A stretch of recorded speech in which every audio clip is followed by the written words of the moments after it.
Wow. It's very cool to have you on the show. I almost didn't make it here, actually. Why is that?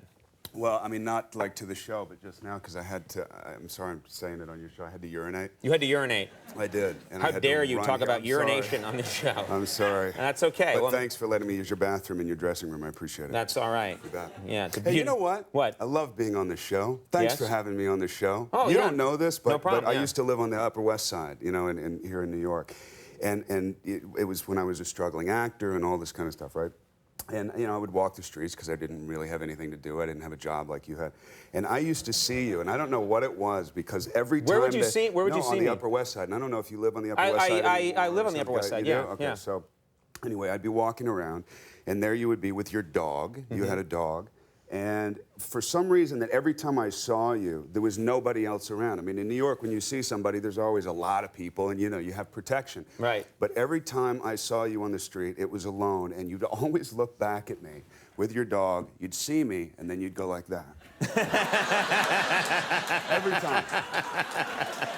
And literally. That sounds like me. I'm like that with. You could have been like a 5-year-old girl with a lollipop had I done that. Are you a scaredy cat? No. Yeah? I'm just fearful of it. I'm scared of you now. I find you frightening. Oh, really? Yeah. Thank you. You know, I never really understood it. I never really understood it. You and Eric Bogosian, the playwright. Every time I saw him too, he always walked away, went the other way.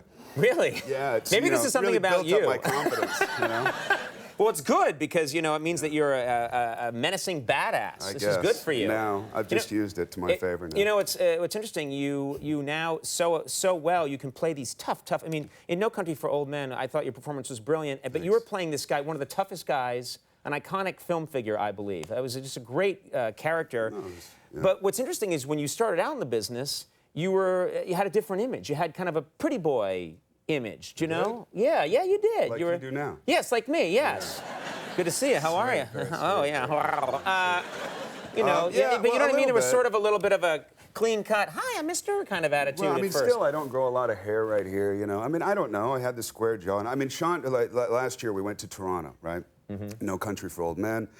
Went to Toronto, it was screening there. I saw Sean there, and I hadn't seen him for a long time. I knew him a little bit as a kid. Our fathers knew each other. And Sean saw me, and he goes, Brolin! And he must have been drinking or something, I don't know. He's like, Brolin! And I said, what? How you doing? He goes, oh my God, I just saw you in this movie. You're great.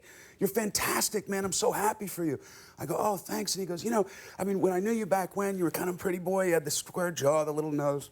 He says, but now, I mean, your face is all f***ed up now.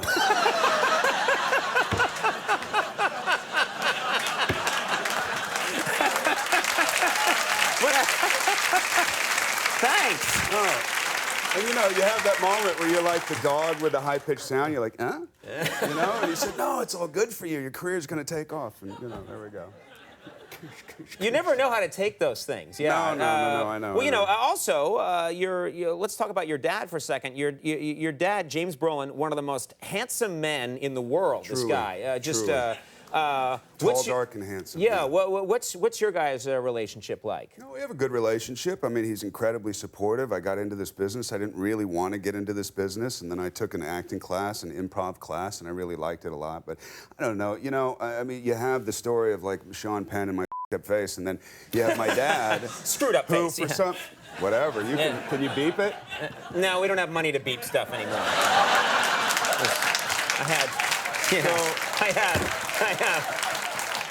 had a lot of GE stock. This thing doesn't even work anymore.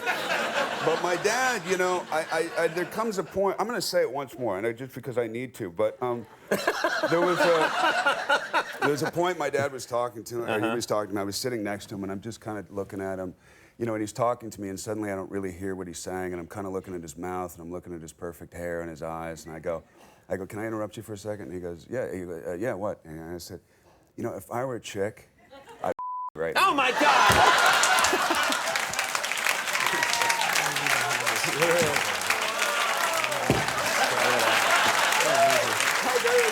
Just throw it over there. Oh, I thought that fell from up there. No, actually. well, something will soon. My dad's up there going like this.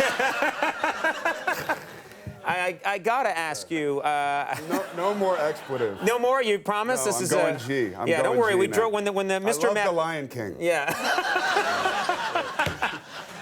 Well, should we do a commercial? Let's do a commercial break. We'll have more with Josh Brolin in a second. Stick around.